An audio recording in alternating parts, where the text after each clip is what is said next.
Hello friends, मैं हूं advocate Nitish Banka. आप हैं मेरे YouTube channel let's speak legal में। आज मैं आपके सामने एक बहुत ही बेहतरीन वीडियो प्रस्तुत करने जा रहा हूं जिसमें मैं आपको ये बताने जा रहा हूं कि अगर आईओ आपको 498 ए केस में परेशान करे तो क्या क्या करे। देखिए, तीन चीज़ें हैं जो मैं आज आपको बताने जा रहा हूँ। बहुत गौर से सुनिएगा, ये वीडियो आपके लिए बहुत हेल्पफुल है, आपकी बहुत हैरेसमेंट बच जाएगी। और मैंने कई क्लाइंट्स की हेल्प जो है इन तीन तरीक़ों से जो है फॉलो की है। देखिए, सबसे पहली चीज़ ये होती है, जब भी जो है कंप्लेंट हो जाती है तो वुमेन सेल वाले आपको जो है बुलाते हैं। वुमेन सेल में जो है बहुत कई बार कई लोगों के साथ मैंने ये देखा है कि बहुत हैरेसमेंट होती है, बहुत प्रेशर बनाया जाता है कि कोई ना कोई सेटलमेंट जो है दोनों पार्टीज़ के बीच में हो जाए। पर क्या होता है कि कई बार जो है हस्बैंड साइड सहमत नहीं होती जो भी पैसा देना है, क्योंकि इसमें अब समझ जाइए क्यों वुमेन सेल जो है आपके ऊपर इतना प्रेशर बनाता है और आपसे जो है पैसे की डिमांड करता है। वो अब आप समझ जाइए। मैं इसको विस्तार में नहीं बताऊंगा, ये प्लेटफॉर्म नहीं है उस चीज़ को डिस्कस करने का। पर जो भी है, आप सब लोगों को पता है, और अगर पता है तो कमेंट कीजिए, ठीक है, कि क्यों जो है वुमेन सेल में जो है आपके ऊपर दबाव बनाया जाता है सेटलमेंट करने का। तो ये जो है आप जानते हैं, आप इस पर कमेंट कीजिए। तो अगर ऐसी चीज़ होती है तो क्या किया जाए और इसके बाद जो है क्या प्रक्रिया होती है, वो मैं आज जो है बताने वाला हूँ। देखिए, तीन चीज़ें जो है मैं वो बता रहा था आपको कि तीन चीज़ों से जो है इसका जो है छुटकारा हो सकता है। पहली जो है नोटिस बेल लेना। नोटिस बेल तब होती है जब एफआईआर रजिस्टर नहीं होती और सिर्फ जो है कंप्लेंट हुई है अभी 498 की, वाइफ गई है वुमेन सेल और वुमेन सेल वाले आपके ऊपर जो है दबाव बना रहे हैं, तो वहाँ से जो है कोर्ट से आप नोटिस बेल ले सकते हो कि इसमें जो है पुलिस आपको जो है प्रॉपर नोटिस देगी इन्वेस्टिगेशन ज्वाइन करने के लिए, या फिर अरेस्ट से पहले आपको एक प्रॉपर नोटिस दिया जाएगा। ये नहीं होगा कि अचानक ही आपको अरेस्ट कर लिया जाएगा। और कई बार क्या होता है, बहुत ज़्यादा दबाव बनाने का चक्कर होता है और जिसकी वजह से ये होता है कि वुमेन सेल से जैसे ही एफआईआर हो जाती तुरंत, और तुरंत ही पुलिस आपके घर के आगे आ जाएगी और अरेस्ट करने के लिए रेडी होगी। उस चीज़ सिचुएशन को बचने के लिए आपको जो है नोटिस बेल लेना बहुत ज़रूरी है। नोटिस बेल में कम से कम आपको 7 या 8 दिन का टाइम मिल जाएगा पुलिस इन्वेस्टिगेशन को ज्वाइन करने के लिए। इस बीच में आपको जो दूसरा स्टेप है जो मैं अभी बताने जा रहा हूँ वो करना है, वो है रेगुलर एंटीसिपेटरी बेल आप अप्लाई कर दीजिए। फर्स्ट वाली भी एंटीसिपेटरी बेल ही होती है, वो आपको नोटिस बेल कहते हैं हम उसे, और सेकंड वाली भी एंटीसिपेटरी बेल होती है, वो होती है एफआईआर के बाद।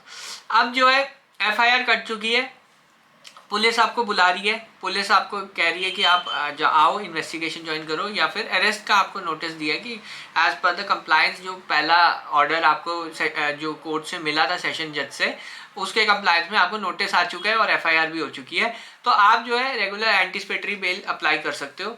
एंटीसिपेटरी बेल में आपको बस एक ही चीज़ आर्ग्यू करनी है कि जनाब, पहले मेरे को ये आया था, नोटिस मिला था, मैं जो है इन्वेस्टिगेशन ज्वाइन करना चाहता हूँ, इन परसुएंस ऑफ दिस नोटिस मैं इन्वेस्टिगेशन ज्वाइन करना चाहता हूँ, काइंडली मुझे जो है प्रोटेक्शन ग्रांट कीजिए अरेस्ट से। तो सेकेंड वाली बेल आपकी मोस्टली जो है एक्सेप्ट हो ही जाएगी, क्योंकि 498 का केस है और ये मैट्रिमोनियल इश्यूज़ में जनरली ये हो जाता है। तीसरी चीज़ जो आपको करनी है, जो मेन मैं आपको बताने जा रहा हूँ, वो ये है, जो आपको तीसरी चीज़ क्या करनी है, आपको जो है नेक्स्ट स्टेप में ये करना है कि जब आपकी नॉर्मल जो है एंटीसिपेटरी बेल हो गई है, फिर भी जो है आईओ आपको परेशान कर रहा है, तो आप एक और चीज़ कर सकते हैं कि ये एप्लीकेशन मैजिस्ट्रेट कोर्ट में डाल सकते हैं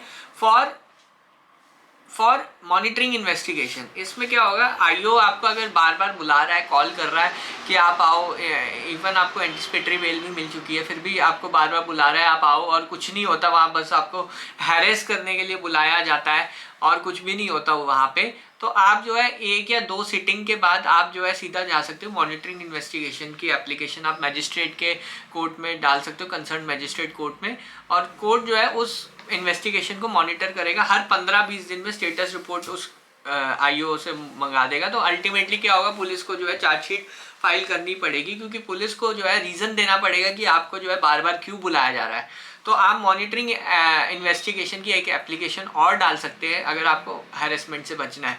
तो ये तीन चीज़ें करिए तो आपकी जो चार्जशीट है वो फटाफट जो है 498 की केस में जो है दाखिल हो जाएगी। आईओ से हैरेसमेंट कम से कम होगी, पुलिस की हैरेसमेंट जो है बहुत कम से कम होगी, अगर ये तीन चीज़ें आपने कर दी हैं तो। और ये तीन चीज़ें अगर आप कर देते हैं तो मेरे 90% केसेस में जो है चार्जशीट बहुत जल्दी फाइल हुई है, सिर्फ 2 मेथड यूज़ करने में, एंटिसिपेटरी बेल लेने में। तो आप या तो एंटिसिपेटरी बेल ले लीजिए या मॉनिटरिंग इन्वेस्टिगेशन एक और स्टेप है कि मॉनिटरिंग इन्वेस्टिगेशन की एक एप्लीकेशन और डाल सकते हैं कि जनाब मुझे फालतू में जो है इन्वेस्टिगेशन में बुलाया जाता है, कुछ भी नहीं पूछते हैं, ना कोई पूछताछ होती है, सिर्फ बिठा के वापस घर भेज दिया जाता है, जो कि 6 या 7 घंटे मेरे वेस्ट हो जाते हैं। और कई लोगों को और प्रॉब्लम होती है जब वो दूसरी स्टेट से आते हैं तो उनको और है, और विदेश वालों को तो और ज़्यादा होती है। तो ये जो है हैरेसमेंट को बचने के लिए जो है ये चीज़ ज़रूरी है। आपका क्या ख्याल है इस पे, आप कमेंट कर दीजिए। अगर आपको ये वीडियो पसंद आई, आपको ज़रा सी भी हेल्प मिल रही है अपने केस में ये वीडियो देखने के बाद, तो लाइक ज़रूर करना और चैनल को प्लीज़ जो है सब्सक्राइब कीजिए। धन्यवाद। Thank you very much.